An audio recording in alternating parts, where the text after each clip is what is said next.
आशीष बहुत ही होशियार था। पूरे गांव को उसकी बुद्धिमत्ता पर गर्व था।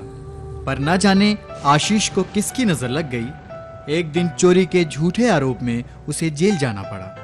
ना जाने हमारे आशीष को किसने हमसे दूर कर दिया है। तुम चिंता मत करो, वह बहुत जल्द वापस आ जाएगा। दुनिया का कोई भी कानून बेगुनाह को सजा नहीं दे सकता। अजी, आप माँ के दिल का हाल भला कैसे समझोगे? इसके बिना घर आंगन गांव सब सूना लगता है। उदास क्यों ना हो आशीष के माता पिता। आखिर वो इस बूढ़े माँ बाप का इकलौता सहारा जो था। आशीष जब यहाँ इनके पास था तो दिन भर स्कूल में पढ़ाई करता, शाम को माँ का हाथ बटाता और छुट्टी के दिन ही नहीं कई बार मौका निकालकर खेती भी संभाल लेता। इस बार तो लगता है फाके में ही काटनी पड़ेगी। खेत में बीज बोने का वक्त आ गया है और बारिश भी अच्छी हुई है, पर खेतों की खुदाई नहीं होने से बुआई का काम लटका पड़ा है। अब तो आप इतने स्वस्थ भी नहीं रहे कि खुदाई भी कर सकें। हाँ आशीष की माँ, अब तो भगवान ही मालिक। यही सब सोचते हुए माँ ने जेल में अपने बेटे को एक चिट्ठी लिखी। प्रिय बेटे, तुम्हारी बहुत याद आती है।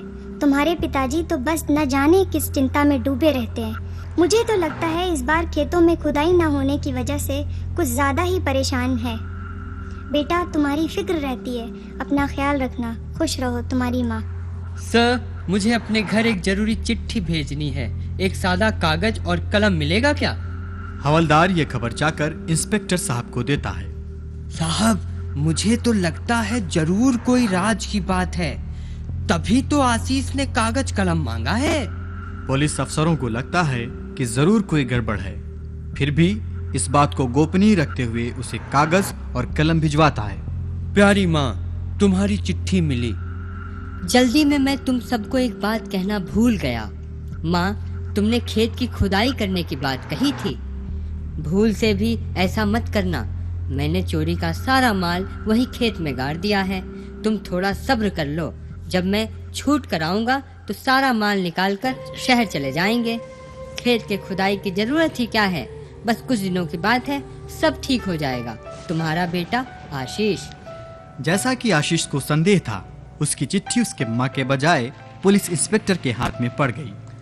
अच्छा, तो बच्चा चालाक बन रहा है। सारा माल खेतों में गाड़कर अकेला ही हड़पना चाहता है। हवलदार, एक टीम बनाकर खेतों की खुदाई करेंगे। देखना, इसका पता किसी को नहीं होना चाहिए। सारी रात पुलिस फोर्स आशीष के खेतों की खुदाई करती रही। सब थक कर परेशान हो गए, पर किसी को कुछ नहीं मिला। अगले दिन आशीष ने अपनी माँ को खत लिखा। माँ, मुझे भरोसा है कि अब सब ठीक हो गया होगा। बहुत जल्द आपसे मुलाकात होगी। खुदाई तो खेतों में हो ही गई, बुआई कर देना। फसल कटने से पहले आ जाऊंगा। शिक्षा, सूझबूझ से सारे काम बन जाते हैं।